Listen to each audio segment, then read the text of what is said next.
Ah, chess. That most cerebral of pastimes, that battlefield of the mind where every move counts and strategy is key. But where did it all begin? What are the roots of this intellectual pursuit? Let us embark on a journey back in time to ancient India, a land rich in culture and history. It was here, amidst the bustling bazaars and majestic palaces, that the game we now know as chess first took shape. The air was filled with the sounds of merchants and the sights of grandeur. Most scholars agree that chess, or its earliest ancestor, emerged in India around 600 AD. This was a time of great innovation and intellectual exploration. It was called Chaturanga, meaning four divisions in Sanskrit, representing the four branches of the Indian military infantry, cavalry, elephants, and chariots. Each piece had its own unique role and significance, mirroring the complexities of real-life warfare. Chaturanga was played on an 8x8 board, much like our modern chess. This grid became the battlefield where strategies were tested and minds clashed. Originally a game for 4 players, it evolved to 2 players and ditched the dice. This transformation made the game more strategic and less reliant on chance. The pieces began to take on familiar forms, with the king remaining constant, the piece around which the entire game revolves. The king's safety became paramount, symbolizing leadership and strategy. Today, chess is a global phenomenon, played and loved by millions. Its origins in ancient India remind us of the timeless nature of strategic thinking and the universal appeal of this game. From ancient Chaturanga to modern chess, the game has evolved, but its essence remains the same, a true test of intellect and strategy. Now let's hop aboard our time machine and zip forward a century or two. Chess began to travel, following the Silk Roads and spice routes until it reached Persia. The Persians embraced the game, giving it a new name, Shatranj. Shatranj was a refined version of Chaturanga, now a pure battle of wits. The Persians introduced new terms, Shah, for king, and Shahmat. The king is helpless, becoming our checkmate. They carved exquisite chess sets from ivory and precious stones, and chess became part of courtly education. From Persia, the game spread in all directions, becoming a true citizen of the world. It traveled east to China and Japan, south to the Arab world, and west to Europe. Each culture it encountered left its mark on the game, shaping it, refining it. As we continue our chess odyssey, we find ourselves in medieval Europe, a time of knights, castles, and grand battles. The game arrived here through 2 main routes. The Moors brought it to Spain, while the Vikings introduced it to the British Isles, carrying it across the seas. In Europe, chess underwent another transformation, adapting to the local culture and customs. The vizier evolved into the queen, the most powerful piece on the board, reflecting the increasing influence of queens in European courts. Chess quickly became the game of kings and nobles, a symbol of intellect and strategy. It was seen as a way to teach military strategy, and often used as a metaphor for life and politics, with each move representing a calculated decision. Kings gave chess sets as diplomatic gifts, signifying peace and mutual respect between nations. Knights played chess to prove their intelligence and strategic thinking, often engaging in matches before battles. As the game spread, it began to capture the imagination of people from all walks of life, transcending social boundaries. Monks played it in monasteries, finding in it a way to sharpen their minds and pass the time in contemplation.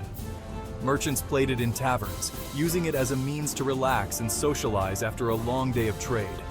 Even Shakespeare mentioned it in his plays, highlighting its cultural significance and widespread appeal. Chess was becoming a part of European culture, a game that everyone could enjoy, regardless of their station in life. It was the great equalizer. On the chessboard, a pauper could defeat a prince, provided he had the skill. The game's universal appeal lay in its simplicity and depth, offering endless possibilities and challenges. Chess tournaments began to emerge, drawing crowds and participants from far and wide, eager to test their mettle. It became a tool for diplomacy and education, a way to bridge gaps and foster understanding between different cultures and societies. Chess also found its way into art and literature, inspiring countless works and becoming a symbol of intellect and strategy.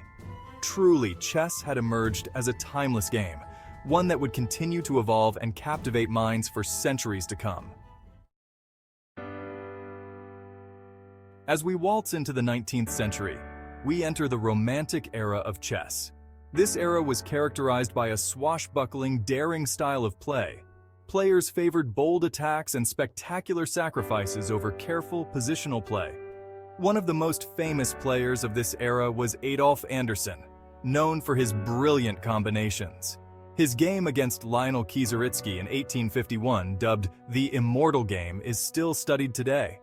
Another legendary figure was Paul Morphy, an American prodigy who dominated European chess circles in the late 1850s. Morphy's games were characterized by rapid development, open lines, and precise attacks. But perhaps the most colorful character was Captain Evans, creator of the Evans Gambit.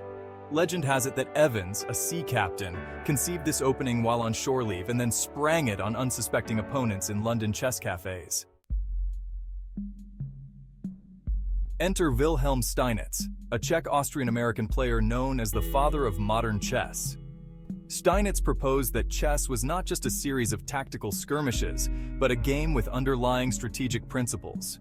He argued that advantages in chess were often small and cumulative. Steinitz's ideas were not immediately popular, but he persevered, and his results spoke for themselves.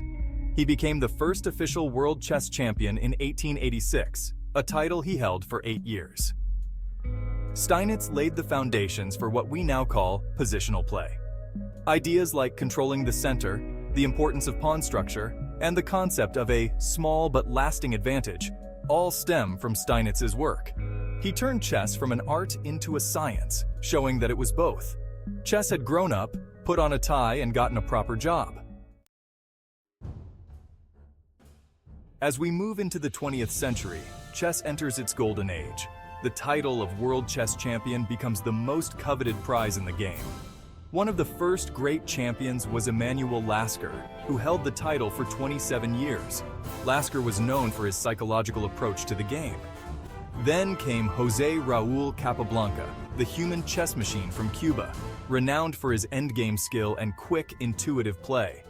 But perhaps the most famous champion was Bobby Fischer.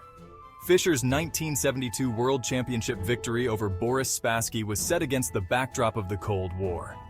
This match captured the world's imagination, making chess front-page news.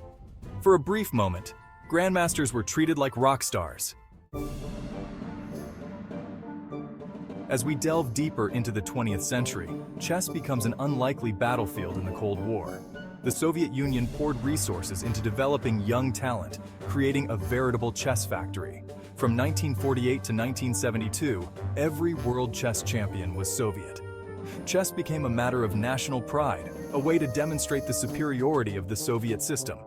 Bobby Fischer, the enfant terrible of American chess, single-handedly took on the Soviet chess machine. His 1972 World Championship match against Boris Spassky was a Cold War proxy battle. After Fischer's retreat, the Soviets reclaimed the crown with Anatoly Karpov. Then came Garry Kasparov, who became the youngest ever world champion in 1985. Kasparov's matches against the Soviet Old Guard were seen as battles between the old Soviet system and the new era of openness.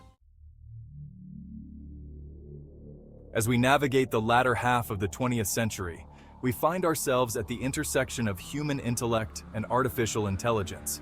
We encounter a new player in the world of chess, the computer, a creation that would forever change the landscape of this ancient game.